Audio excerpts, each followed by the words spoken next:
జై స్వరాజ్య టీవీకి స్వాగతం. ఈరోజు మనతో పాటు జూమ్ లో అందుబాటులో ఉన్నారు బీజేపీ అధికార ప్రతినిధి ప్రేమ్ గాంధీ గారు. నమస్తే ప్రేమ్ జీ. అన్న నమస్కారం. జై శ్రీరామ్. ఎట్లున్నారన్నా? అన్న అన్న హ్యాపీ హ్యాపీ అన్న. ఇది మనం ఒకసారి అమెండ్మెంట్ బిల్ ఆ వక్ఫ్ బోర్డుకు సంబంధించి పార్లమెంట్ లో కూడా పాస్ అయింది. రెండు సభల్లో కూడా పెద్ద ఎత్తున పాస్ అయింది. ఒక చట్టంగా కూడా రూపుదాల్చింది. అయినా కూడా కొంతమంది దీనిపైన విమర్శలు చేస్తూ ఉన్నారు.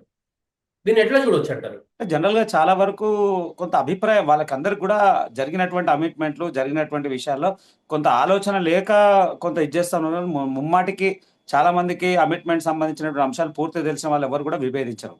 ఓకే. ముస్లింలో ఉన్నటువంటి అనేక సంస్థలు వారు కూడా ఈ సంస్థలకు ఏదైతే అమిట్మెంట్ ఉన్నాయో అమిట్మెంట్ల గురించి అంతా కూడా తెలిసి ఢిల్లీ అటువంటి మహానగరంలో కూడా వాళ్ళు స్వీట్స్ పంచుకున్నటువంటి దాఖలాలు మనం అంతా కూడా చూసినాం. చాలా మంది తప్పుడు ముస్లింలు మనం సోషల్ మీడియాలో చూసినాం, సంబరాలు చేసుకున్నారు. పేద ముస్లింలు వాస్తవం వాస్తవం ఈ పేద ముస్లింలకు అయితే ఈడ మేలు చేసే కార్యక్రమం తప్ప మరొకటి కాదు, ఇంకోటి ఇది మతపరమైనటువంటిది కూడా కాదు అని చెప్పినటువంటి సంఘటనలు మనం చూసినాం. అయితే ఈడ కొంత ఏం అభిప్రాయం అంటే కొంతమంది మాట్లాడుతున్నప్పుడు కొంతమంది కాదు ఎగ్జాక్ట్లీ ఒక ఎంఐఎం సంబంధించినటువంటి అసదుద్దీన్ ఓవైసీ మాట్లాడుతున్నటువంటి వ్యాకరణలో కొన్ని విషయాలు నేను చాలా సందర్భాల్లో చెప్పిన. ఎట్లయితే ఈ బిల్లు అన్నదో అంటే గతంలో కొంతమంది మాట్లాడినప్పుడు ఈ బిల్లు గతంలో ఎప్పుడో బీజేపీ గవర్నమెంట్ వచ్చినప్పుడు అప్పుడే ప్రవేశపెట్టాలనుకుంది, ఎందుకు ప్రవేశపెట్టలేకపోయింది అనేటువంటి క్వశ్చన్ వచ్చినప్పుడు కూడా నేను క్లియర్గా చెప్పిన. అప్పుడు ఉన్నటువంటి పరిస్థితులు వేరు. అనేక మంది ముస్లిం సంస్థలు ముస్లిం ఆర్గనైజేషన్స్ ఎన్నో ఉన్నాయి. అవన్నీ ఆర్గనైజేషన్లు అన్ని అందరి యొక్క వివరాలు అందరి యొక్క అభిప్రాయం తీసుకోవాలనేటువంటి ఆలోచనతోనే కొంత సమయం తీసుకొని పూర్తి స్థాయి బిల్ అమిట్మెంట్ చేయడానికి ఇది సరైన సమయం కాబట్టి ఇప్పుడు చేయడం జరిగింది. అంటే ఆషామాషిగా జరిగిన వ్యవహారం కాదు. కాంగ్రెస్ దీన్ని ఓటు బ్యాంక్ గా మార్చుకునేటువంటి ప్రయత్నం చేస్తుంది. ఎందుకంటే మొదటి నుంచి కూడా దీంట్లో కాంగ్రెస్ చాలా కీలకం. ముస్లింలకు కాంగ్రెస్ ఓటు బ్యాంక్ మలుచుకోవడానికి వాళ్ళకు మేము వెంటున్నాము, మేము ఇచ్చేసిన దాఖలాలు ఎన్నో ఉన్నాయి. మనం ఉదాహరణకు చెప్పుకుంటూ పోతే మీరు ఊహించినటువంటి విషయాలు ఎన్నో ఉంటాయి. ఎప్పుడు కాంగ్రెస్ ప్రభుత్వం ఉన్నటువంటి 1995లో పివి నరసింహారావు గారు కూడా ఒక అమిట్మెంట్ చేశారు. ఆ అమిట్మెంట్ చేయడం వల్ల ఏమైపోయింది అంటే అప్పుడు ఉన్నటువంటి భూములకు అసలు ఉన్నదానికన్నా ఎక్కువ పెరిగేటువంటి అవకాశం ఉన్నటువంటి అమిట్మెంట్లు ఎన్నో సందర్భాలు జరిగినాయి. ఇది ఎక్కడ జరుగుతుంది, ఏం జరుగుతుంది అంటే ఓటు బ్యాంక్ కోసం కాంగ్రెస్ పూర్తిగా మైనార్టీలను వాడుకుంటుంది. కానీ ఆ మైనార్టీలకు జరిగింది ఏం లేదు. ఇవాళ మన భాగ్యనగరమే చూసుకుందాం, మనం ఊహించాం 60 సంవత్సరాల నుంచి మోరీలు అట్లనే ఉన్నాయి. 60 ఏళ్ళ నుంచి ఉన్నటువంటి ఎన్నో వీళ్ళు అంటున్నటువంటి ప్రార్థనా మందిరాలు మసీద్లు శిథిలావస్థలకునే ఉన్నాయి. మళ్ళీ ఎక్కడ పోతా ఉన్నాయి నిధులు? కోట్లాది రూపాయల నిధులు అన్నారు. ఎక్కడ పోతా ఉన్నాయి? ఎక్కడ పోతా అంటే పూర్తిగా దీన్ని దుర్వినియోగం చేయడానికి కొంతమంది శక్తులు పనిగట్టుకొని ఆ వర్క్ భూములతోని వాళ్ళ సొంత అవసరాలే తప్ప ఎక్కడ కూడా చేయలేదు. మళ్ళా దీని మీద కాంగ్రెస్ ఏమంటుంది, దీని మీద మేము చట్టానికి పోతాం. అరే వర్క్ బోర్డులు ఉన్నటువంటి విషయం ఏమో చట్టానికి పోకూడదు. వాళ్ళు ఆస్తులు ఏమైనా గుంజుకుంటేనేమో సుప్రీంకోర్టు కానీ హైకోర్టు కానీ పోవద్దు. కానీ వీళ్ళకన్నా ఏం చెప్తే మళ్ళీ అదే హైకోర్టు పోతారట. అంటే బిల్లు మీదనేమో హైకోర్టు పనికి వచ్చింది. కానీ అదే వర్క్ బోర్డు ఉన్నటువంటి విషయం మీద ఎంఐఎం కి సంబంధించి నాయకులు కావచ్చు, కాంగ్రెస్ పార్టీకి సంబంధించిన వాళ్ళు కూడా కావచ్చు, సుప్రీంలో కేసు వేసినారు కదా. రేపు ఎల్లుండో విచారణకు డేట్ కూడా మనకు అలాట్ అయినట్టుంది కదా సార్. అంటే అన్న ఎంత హాస్యాస్పదం అంటే అదే వర్క్ బోర్డ్ సంబంధించినటువంటి భూమి, ఒకవేళ మీ భూమి ఉందనుకోండి, మీ వర్క్ బోర్డ్ వచ్చేసి ఇది మాది అని చెప్పి వారు మీ మీద ఛాలెంజ్ చేసినప్పుడు మీరు ఆధారాలు చూపించాలి. మీరు ఆధారాలు చూపిస్తే మీదే అన్నట్టు ఉంటుంది. లేకపోతే వర్క్ బోర్డ్ అంటుంది. మీరు కోర్టుకోవడానికి అవకాశం లేదు. మీరేమైనా పోవాలి అని అంటే వర్క్ బోర్డులోనే అక్కడనే వాళ్ళ దగ్గరనే కంప్లైంట్ చేయాలి తప్ప హైకోర్టు కానీ సుప్రీంకోర్టు కానీ మీరు న్యాయస్థానాన్ని ఆశ్రయించడానికి అవకాశం లేదు. ఎందుకు మీకైతే అదే వర్క్ బోర్డు మీద సవరణలు జరిగితే మేము హైకోర్టుకు వద్దాం అంటున్నారు. అరే ఎంత హాస్యాస్పదం. అంటే నీకేమో ఒక చట్టము, అవతలకి వచ్చేవరకు ఒక చట్టం. ఖచ్చితంగా పార్లమెంట్లో ఏదైతే బిల్లు ఆమోదపడ్డదో ఆ బిల్లు ఆమోదపడడానికి రాత్రి జరిగినటువంటి విషయం కాదు. 8 గంటలు అనుకున్నాము, 16 గంటలు చర్చించినాం అన్న. 8 గంటల నుంచి 16 గంటలు చర్చించినాం. 103 గంటలు వివిధ సంస్థలకు సంబంధించిన ప్రతినిధులతో మాట్లాడినటువంటి ఎవిడెన్స్ రికార్డు ఉంది. ఆషామాషిగా జరగలే. 38 డిఫరెంట్ కమిటీలు అందరితో పిలిపించి జరిగింది. అలాగే 234 వివిధ సంస్థలు, ఏది మతపరమైనటువంటి సంస్థలు ఉన్నటువంటి 234 సంస్థల అందరి యొక్క సేకరణ చేసుకొని వారి అభిప్రాయాలు తీసుకుంది. అట్లనే 15 రాష్ట్రాలు, 1, 2, 3 కాదు, 15 రాష్ట్రాలను పిలిపించి వాళ్ళ యొక్క అభిప్రాయాలు అన్ని తీసుకొని ఇచ్చేసింది. 1 కోటి మందిగా పైగా ప్రజల యొక్క అభిప్రాయం తీసుకొని చేసిన బిల్లు. వాళ్ళేమో మేకు సంబంధం లేదు, మేము కోర్టు కోతాం ఆడుకోతాం. అరే ఎందుకు ఇది? మళ్ళీ వీళ్ళు ఇన్నిసార్లు సవరణ చేసినప్పుడు ఏ మైనార్టీలకు ఉపయోగపడ్డది? ఎక్కడ ఉపయోగపడ్డది? ఏం చేసిండ్రు? అయితే ఇంకోటి తప్పుడు సమాచారం ఏం చేస్తాను అంటే మైనార్టీ బోర్డుల ఇప్పుడు వర్క్ బోర్డుల అన్య మతస్థుల్ని అంటే నాన్ ముస్లింలే తీసుకుంటున్నారు. నాన్ ముస్లింలే అలా తీసుకుంటలేరు. నేను ముమ్మాటికి మీ అందరికి కూడా అంటే చాలా మంది మనలో కూడా చాలా మంది తెలియదు. వాళ్ళ బోర్డులో ఎక్కడ కూడా నాన్ ముస్లింని తీసుకుంటలేరు. ఉమ్, పాయింట్ అది 100% పాయింట్. వాళ్ళ బోర్డులో నాన్ ముస్లింని తీసుకుంటలేము, కాకపోతే బోర్డుని రక్షించడానికి ఒక పరిషత్ ఏర్పాటు చేశారు. ఉమ్, బోర్డుని రక్షించడానికి ఒక పరిషత్ ఏర్పాటు చేసి ఆ పరిషత్లో అనేక ఉన్నప్పుడు ఆ పరిషత్తులో నాన్ ముస్లిం ఉంటారు. ఉమ్. ఆ పరిషత్కి బోర్డుకి సంబంధం లేదు. అది చాలా మందికి తెలియని విషయం. ముస్లింలో కూడా కొంతమంది తెలియదు. నేను చెప్తా ఉన్నా, పరిషత్ వేరు, బోర్డు వేరు. బోర్డులో ఎక్కడ కూడా నాన్ ముస్లిం అనే విషయం లేదు. ఖచ్చితంగా ముస్లింలు ఇద్దరు, ఆ ముస్లింలలో మహిళలకి ప్రాధాన్యత ఇవ్వాలనేటువంటి ఇద్దరు మహిళల్ని ప్రాధాన్యత అంశమే తప్ప ఎక్కడ కూడా అందులో బోర్డులో నాన్ ముస్లిం లేరు, పరిషత్తులో నాన్ ముస్లిం ఎందుకు ఉండాలి అనేటువంటి మంచి విషయం క్లారిటీ వచ్చినప్పుడు ఇచ్చారు. చాలా మందికి అవగాహన లేదు. మా దాంట్లో ఇతర మతస్థులు ఎట్లా చేరుతారు, అది కరెక్ట్ కాదు కదా. అట్లయితే తిరుపతి దేవస్థానంలో కూడా నాన్ హిందూస్ ఉండాలి, ఇతరత్ర వేరే దాంట్లో కూడా హిందువులకు సంబంధించిన ధార్మిక సంస్థల్లో కూడా అన్య మతస్థులు ఉండే అవకాశం ఉంది. అట్లా మీరు యాక్సెప్ట్ చేస్తారా అని చెప్పి కొంతమంది అడుగుతూ ఉన్నారు. అయితే నేను వారికి కూడా సూచన చెప్తా. ఇప్పుడు నిజంగా ఒక విషయం అనుకున్నామండి, ఒక క్రిస్టియన్ సంస్థకు సంబంధించిన ఒక ట్రస్ట్ ఉంది. ఆ ట్రస్ట్కి సంబంధించినటువంటి అకౌంట్స్ కానీ ఆ ట్రస్ట్కి సంబంధించినటువంటి వివరాలు ఉన్నప్పుడు దానికి సంబంధించింది ఎవరు అంటే రాష్ట్ర ప్రభుత్వము లేదా కేంద్ర రాష్ట్ర ప్రభుత్వమే నిర్వహిస్తుందా? రాష్ట్ర ప్రభుత్వం అంటే ఎవరు? అధికారులు ఎవరైనా రావచ్చు కదా. అధికారులు ముస్లిమే రావాలని కాదుగా. లేదు, సిక్కు లేదు. మతానికి సంబంధించిన హిందువు రావచ్చు, హిందూ మతానికి సంబంధించిన వాళ్ళు రావచ్చు, ఎవరిని వాళ్ళు రావచ్చు. ఈ రోజు మనం ఏం మాట్లాడుతున్నాం అంటే ఈడ కూడా మీకు మళ్ళా అది క్లియర్ విషయం. ఎక్కడైతే తిరుమల తిరుపతి దేవస్థానం వీళ్ళు ప్రస్తావిస్తున్నారు, ప్రతిసారి మాట్లాడుతున్నారు అక్కడ అన్య మతస్థుల్ని తీసుకోమనేటువంటి మాట మాట్లాడినా నేను క్లియర్ గా చెప్తా, ఇలా హిందూ దేవాలయాలకు హిందువులకు సంబంధించినటువంటి కోట్లాది విలువైనటువంటి ఆస్తులు, భూములు, వాళ్ళకి సంబంధించినటువంటి సంపద అంతా ప్రభుత్వం తీసుకుంటుంది. మళ్ళీ వీళ్ళ ఆధీనంలో ఉంటుందా? ఇప్పుడు చేసినటువంటి సవరణ ప్రభుత్వం తీసుకుంటుందా? ఇప్పుడు ఈ వర్క్ బోర్డ్, అవునవును, ఇప్పుడు వర్క్ బోర్డ్ లో చేసినటువంటి సవరణలో ప్రభుత్వం ఏమైనా తీసుకుంటలేదు కదా. వాళ్ళ అభివృద్ధి కోసమే, మైనారిటీల యొక్క అభివృద్ధి కోసమే వాళ్ళ భూముల్ని, వాళ్ళ వ్యవస్థని కాపాడడానికి, రక్షించడానికి ఇచ్చేస్తుంది తప్ప ఇంకెక్కడ లేదు. ఇంకొకటి, దేశంలో దాంట్లో ఉండేటువంటి ట్యాక్స్ బెనిఫిట్ కూడా వాళ్ళకి తగ్గించింది. ఇంతకుముందు 7% తీసుకునేది దాన్ని 5% చేసింది. ఇంకా తగ్గించింది తప్ప ఇంకెక్కడ కూడా చేయలేదు. నిజంగా కూడా 100% పూర్తి అవగాహనతోని ఎవరైనా ఉన్నారనుకోండి, వాళ్ళకి తెలిస్తే పూర్తి తెలుస్తుంది. చాలా మందికి తెలియని విషయం ఏంటంటే, ఎవరు వ్యతిరేకిస్తున్నారంటే రాజకీయ పప్పం గడుపుకోవడానికి, మతాన్ని అడ్డం పెట్టుకొని రాజకీయం చేయాలనుకుంటే వ్యక్తులే తప్ప ఎవరన్నా ఒక్కరన్నా ముస్లిం ఇంటెలెక్చువల్ బయటకు వచ్చిండా? ముస్లిం ఐఏఎస్ ఆఫీసర్ ఎవరైనా బయటకు వచ్చిండా? ముస్లిం సంబంధించిన మైనార్టీకి సంబంధించినటువంటి ఎవరైనా వచ్చి బయటకు వచ్చింది తప్పు అని మాట్లాడుతురా? ఎవరు మాట్లాడుతున్నారు అంటే రాజకీయ లబ్ధి కోసము లేదా మతపరమైనటువంటి విషయాల్ని జోక్యం చేసుకునే వ్యక్తులే మాట్లాడుతున్నారు. బోర్డులో ఎవరు ఉంటారండి? ఖచ్చితంగా ఎమ్మెల్యే ఉన్నాడు. అరే నీకు బోర్డులో ఒక ఎమ్మెల్యే ఉంటాడు, ఒక ఎంపీ ఉంటాడు, ఒక ఐఏఎస్ ఆఫీసర్ ఉంటాడు. వాళ్ళ వర్క్ బోర్డులో కూడా వారు వర్క్ బోర్డులో ఎవరు పెట్టుకోవడం లేదుగా, ప్రభుత్వమే నిర్వహిస్తుంది కదా. మళ్ళా నువ్వు ప్రభుత్వం నిర్వహిస్తుంది, ప్రభుత్వమే ఆమోదపరుస్తుంది. ఒక ఎమ్మెల్యే ఉండాలంటుంది, ఒక ఎంపీ ఉండాలంటుంది, ఒక ఐఏఎస్ ఆఫీసర్ ఉండాలంటుంది, ఒక ఇంటెలెక్చువల్ ఎవరైతే మైనార్టీ ఉన్నటువంటి ఇంటెలెక్చువల్ ఉండాలంటుంది, ఒక అడ్వకేట్ ఉండాలని అంటుంది. అలాగే తావిద్ అని ఉంటుంది, ముస్లింలో ఒక తావిద్ అంటారు. ఆయన ఒకటి తావిద్ అంటే అర్థమైంది భూముల్ని రక్షించడానికి ఒక ఎంఆర్ఓ టైప్ అనమాట.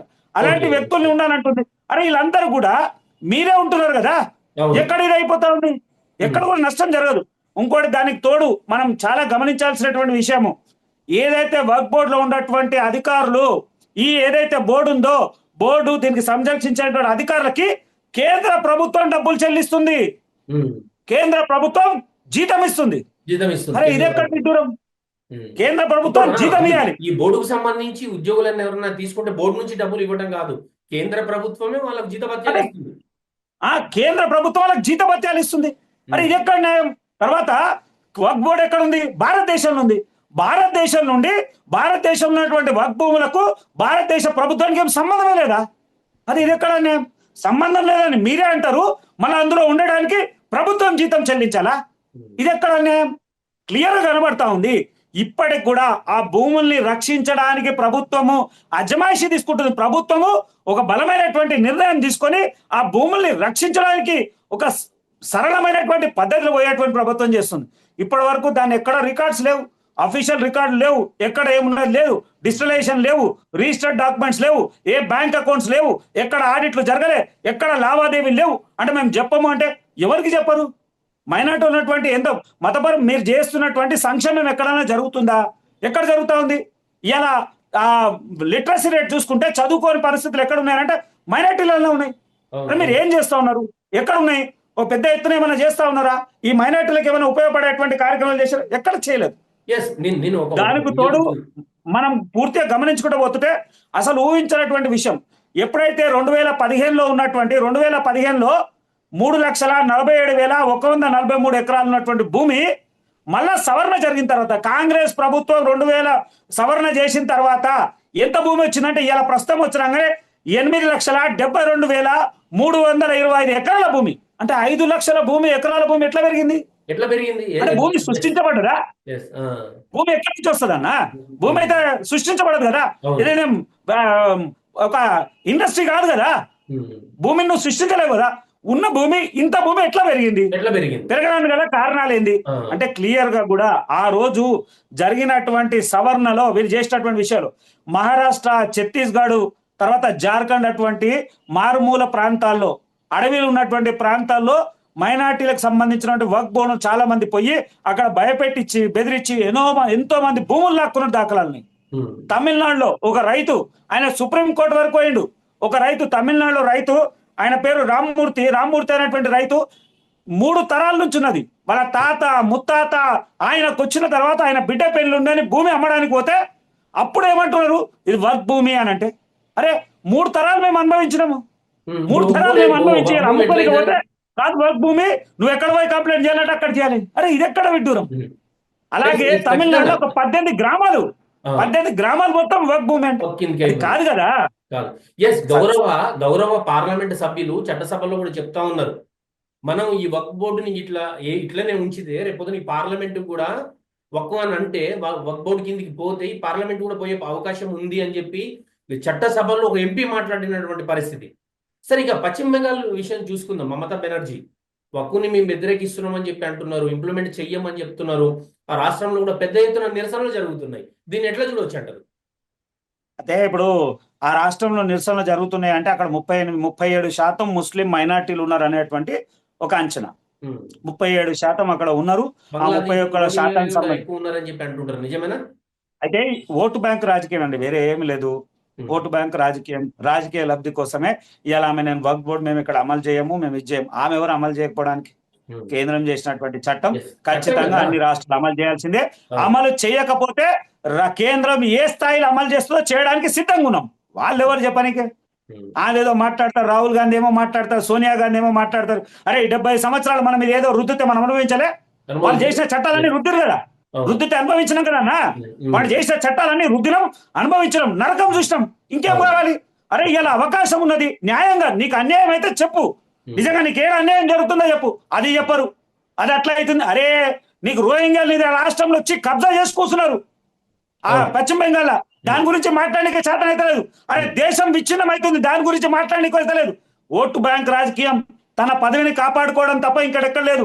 కాంగ్రెస్ ఇవాళ నిన్న మొన్న కాదన్నా, కాంగ్రెస్ మీరు ఊహించరు, చాలా సందర్భాల్లో కాంగ్రెస్ ప్రభుత్వం 2014లో ఈ 123 ప్రభుత్వ భూములని 123 ప్రభుత్వ భూములని వర్క్ బోర్డుకు అప్పచెప్పింది కాంగ్రెస్ ప్రభుత్వం.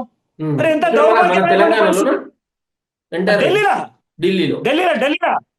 ఢిల్లీలో 123 ప్రభుత్వ ప్రాపర్టీలు ప్రభుత్వానికి సంబంధించినవి వర్క్ భూమికి అప్పచెప్పింది. అలాగే అరవింద్ కేజ్రీవాల్ కూడా 100 కోట్లకు పైగా నిధులను వర్క్ బోర్డుకి ఇచ్చిండు. అరే ఇది ఎక్కడ ఏం చేస్తా ఉన్నావు? ప్రేమ్ గారు, ఈ అరవింద్ కేజ్రీవాల్ ఆమ్ ఆద్మీ పార్టీ కావచ్చు, కాంగ్రెస్ పార్టీ కావచ్చు, అపరంగా వక్ఫ్ బోర్డుకు కేటాయించినటువంటి భూములను మళ్ళీ మనం తిరిగి తీసుకునే అవకాశం ఉందా ఇప్పుడు చట్టం వచ్చిన తర్వాత? 100% తీసుకుంటాం సార్. దాంట్లో ఏమాత్రం లేదు, చట్టం చేసినామే అది పక్కా. ఎవరు ఎన్ని అనుకున్నా, ఎవరు ఎన్ని మాట్లాడినా, మా అమిత్ షా గారు పార్లమెంట్ లో మాట్లాడారు, మేము నిజం మాట్లాడుతున్నాము. నిజమైనటువంటి వాళ్ళ హక్కు, వాళ్ళ భూమిని ఎవ్వరు తీసుకునే అవసరం లేదు. కానీ వాళ్ళు ఇతరుల యొక్క భూమినే కానీ ప్రభుత్వం యొక్క భూమిని వర్క్ భూమిగా ఎక్కడైతే చెప్పబడుతుందో ఆ భూమిని అంతా కూడా తిరిగి ప్రభుత్వం తీసుకుంటది. దాంట్లో ఏ మాత్రం సందేహం లేదు. విషయం ఇప్పుడు మీ కేంద్ర అధినాయకత్వం రాష్ట్ర వ్యాప్తంగానే కాదు, దేశవ్యాప్తంగా వక్ఫ్ అమెండ్మెంట్ యాక్ట్ తీసుకొచ్చిన తర్వాత 2 సభల్లో చర్చ జరిగిన తర్వాత దాన్ని ఇంప్లిమెంట్ చేసిన తర్వాత ఆ క్రమాన్ని కావచ్చు, వక్ఫ్ వల్ల ఎటువంటి అన్యాయం జరుగుతుంది, ఎవరు ఇబ్బంది పడతా ఉన్నారు అనే విషయాలతో పాటు ముస్లింలకు ప్రత్యేకంగా వక్ఫ్ వల్ల వాళ్ళకు వచ్చినటువంటి నష్టం ఏమీ లేదు అని చెప్పి ఒక ప్రచార కార్యక్రమాన్ని తీసుకుంది భారతీయ జనతా పార్టీ అన్ని రాష్ట్రాల్లో. ఇక్కడ మన తెలంగాణకు అవునవును. సంబంధించి ఎవరెవరు ఎక్కడెక్కడ ఏ ప్రాంతాల్లో వెళ్తా ఉన్నారు, ఈ అవేర్నెస్ కార్యక్రమం ఎట్లా జరగబోతోంది సార్? తెలంగాణ రాష్ట్రానికి రాగానే కూడా 66,000 ఎకరాల భూమి వర్క్ బోర్డుకి ఉన్నదన్నటువంటి భూమి ఇక్కడ వాళ్ళు క్లెయిమ్ చేస్తా ఉన్నారు. దానికి సంబంధించినటువంటి రికార్డులు ఈ రాష్ట్ర ప్రభుత్వం అంతా కూడా సేకరించాల్సినటువంటి అవసరం ఉంది, ఎక్కడెక్కడ ఉంది ఏముందని. అయితే భారతీయ జనతా పార్టీ అనేక ప్రాంతాల్లో ఉన్నటువంటి ముస్లిం సంస్థలకు సంబంధించినటువంటి ప్రతినిధులు పెద్దలు ఎవరైతే ఉన్నారో అనేక సంస్థలు ఉన్నాయో వారందరితోని దీని మీద పూర్తి అవగాహన సంబంధించినటువంటి విషయాలపై చర్చిస్తుంది, ప్రాంతాల వారిగా జరుగుతుంది, ఎక్కడ కూడా వ్యతిరేకత లేదు. వీరు అనేక సందర్భాల్లో మాట్లాడారు. ఇలా మీరు చూడండి 15-20 రోజులు నెల రోజుల నుంచి కానీ ఎక్కడ జరిగిన నిరసనలు ఎవరు చేసిర్రు? ఏ మధ్యతరగతి కానీ మైనార్టీకి సంబంధించిన వాళ్ళు మాకు అన్యాయం జరుగుతుందని ఎక్కడ అన్నారా? ఎవడు అంటున్నారు అంటే రాజకీయ లబ్ధి కోసం ఆడుతున్నటువంటి ఈ రాక్షసుడు ఎవరైతే ఎంఐఎంకి సంబంధించినటువంటి రాక్షసు ఉన్నాడో వాడు తప్ప. ఎందుకంటే వాళ్ళ వ్యక్తిగతంగా వాడికే నష్టం కదా. కోట్లాది ఎకరాల సంబంధించిన కోట్లాది రూపాయలటువంటి భూమి అంతా కూడా వాళ్ళ కైవశం చేసుకున్నారు. ఎక్కడ మధ్యతరగతి పేదవాడికి చేసిండు? ఇవాళ కూడా నేను రమ్మను ఆయన పార్లమెంట్ కాన్ఫరెన్స్ అయినటువంటి అదే భాగ్యనగరంలో హైదరాబాద్ లో తిరుగుదాం రమ్మని కనీసం తాగడానికి నీళ్ళు మనకు అది ధ్యాస లేదా? 5 సార్లు 6 సార్లు 7 సార్లు ఎవరి కోసమే గెలిచేది? నువ్వు ప్రజల కోసం గెలిచినావు. ఏం చెప్పినావు ప్రజలకి? ఏం చేసినావు? ఎక్కడ అభివృద్ధి చేసినావు? నిజంగా వర్క్ బోర్డు నీ చేతనే ఉంది కదా, నిధులు తీసుకొని చేయాలి. భాగ్యనగరం డెవలప్ చేసేది ఉండే, హైదరాబాద్ ని డెవలప్ చేసేది ఉండే. అనేక మంది విద్యార్థులు ఇవాళ పంచర్ దుకాణాలు చేస్తున్నారు, హోటళ్లలో పనిచేస్తున్నారు. అనేక మంది మైనార్టీ విద్యార్థులకు చదువుకు సరిగా అవకాశాలు లేవు, మైనార్టీ విద్యార్థులకు స్కిల్ యూనివర్సిటీ లేదు, మైనార్టీ విద్యార్థులకు మంచి పాఠశాలలు లేవు. వీడు ప్రైవేట్ పరం చేసుకున్నటువంటి పాఠశాలలు తప్ప ఎక్కడ ప్రభుత్వం చేస్తా ఉంది? ఉర్దూ స్కూళ్ళ పరిస్థితి ఎలా? నడవడానికి స్కూల్ నీళ్లు లేనటువంటి పరిస్థితి ఉంది. ఉర్దూ పాఠశాలలో కనీసం పబ్లిక్ టాయిలెట్స్ లేవు. ఆడపిల్లలు నరకం అనుభవిస్తా ఉన్నారు, నిలబడడానికి జాగ లేదు, కరెంటు లేదు. వాళ్ళు ఇంకా కూడా దొంగతనంగా బతుకుతున్నారు. అరే నీ వేల కోట్ల రూపాయల సంపద ఉన్నటువంటి భూమి ఉన్నటువంటి వర్క్ బోర్డు ఆస్తులు నువ్వు అభివృద్ధి ఎక్కడ చేస్తా ఉన్నావు? అభివృద్ధి చేయాల్సినటువంటి అవసరం ఉంది కదా. అభివృద్ధి చేస్తే ఎవరు మాట్లాడారు కదా. ఇలా అభివృద్ధి చేస్తే ఆయన పక్షాన లక్షల మంది ఉంటుండే కదా. నువ్వు చేయలే కాబట్టే కదా నీ మీద ఎవరు మాట్లాడతలేరు. నువ్వు మాత్రమే ఏదో వాగుతావు. నువ్వు ఎందుకు? నీ స్వలాభమే కదా. ఎక్కడ చేసినావు? ఏం మంచి జరిగింది? మేము 60 ఏళ్ల నుంచి చూస్తున్నాం. ఎక్కడ ఉన్నది అక్కడనే ఉంది. ఏం మారింది అంటే ఆయన ఇల్లు మారింది, ఆయన ప్రాంతం మారింది. ఆయన ఇక్కడికెళ్ళి పోయి బంజారాయిల్ షిఫ్ట్ అయ్యిండు, ఆడికెళ్ళి ఢిల్లీలో కట్టుకుంటాడు, దుబాయ్లో ప్యాలెస్లు కట్టుకుంటాడు. అది కాదు కదా. ఇక్కడ ఏమైంది పరిస్థితి? ఇవాళ కూడా ఆ ఎక్కడ ఉన్నది అక్కడనే ఉంది. 100 సంవత్సరాల నుంచి ఉన్నటువంటి కాలనీలు, 100 సంవత్సరాలు ఉన్నటువంటి మోరీలు అట్టనే ఉన్నాయి. అరే ఇలా భాగ్యనగరం ఎక్కడి నుంచో మా పక్కన ఉన్నటువంటి ఓల్డ్ సిటీకి దగ్గర ఉన్న 10 కిలోమీటర్లు పోతే కొండాపూర్, మాదాపూర్, హైటెక్ సిటీ ఎక్కడైనా అక్కడ అభివృద్ధికి ఏమో ఎంతో 100 రెట్లు కనబడతా ఉంటే ఇక్కడ దరిద్రం ఇంకా ఉంది. అంటే ఇలా నువ్వు పార్లమెంట్ అభ్యర్థి ఈ ప్రాంతానికి కూడా ఏం అభివృద్ధి చేస్తావు? కానీ మతపరమైనటువంటి రాజకీయాలు చేస్తా ఉన్నావు. అంత పెద్ద అంత ల్యాండ్ బ్యాంక్ శక్తి ఉంది నీ దగ్గర. వర్క్ బోర్డ్ అనేటువంటి అంత ల్యాండ్ బ్యాంక్ ఉంది. ఎక్కడ దీని సంక్షేమం ఎక్కడ జరిగింది? జరగలేదు. 100% వీళ్ళ వ్యక్తిగత ప్రయోజనాలు, రాజకీయ లబ్ధి, మతపరమైనటువంటి విషయాల్ని తప్ప ఇంకెక్కడ కూడా మైనారిటీల గురించి ఆలోచించే ఆలోచన 1% అనికి లేదు. మీరు అన్నట్లుగా వక్ఫ్ చట్టాన్ని వ్యతిరేకిస్తున్న వారంతా కూడా వ్యక్తిగత ప్రయోజనాల కోసము, ఓటు బ్యాంక్ రాజకీయాల కోసము దీన్ని వ్యతిరేకిస్తున్నారు తప్ప ముస్లింల పైన, ముస్లిం సామాజిక వర్గ అభివృద్ధి పైన ఏమాత్రం చిత్తశుద్ధి ఉన్నా కూడా వక్ఫ్ని స్వాగతించాలి, అమెండ్మెంట్ ని స్వాగతించాలి, ఈ చట్ట అమలుని కూడా పెద్ద ఎత్తున స్వాగతించాలి అని చెప్పి మీరు చెప్తున్నారు. Thank you so much. Zoom లోకి వచ్చి మీ అభిప్రాయాన్ని చెప్పినందుకు Premji, thank you so much. ధన్యవాదాలు. ఇది ఇవాల్టి చర్చ. మరో గెస్ట్తో మళ్ళీ కలుద్దాం. చూస్తూనే ఉండండి జై స్వరాజ్య టీవీ.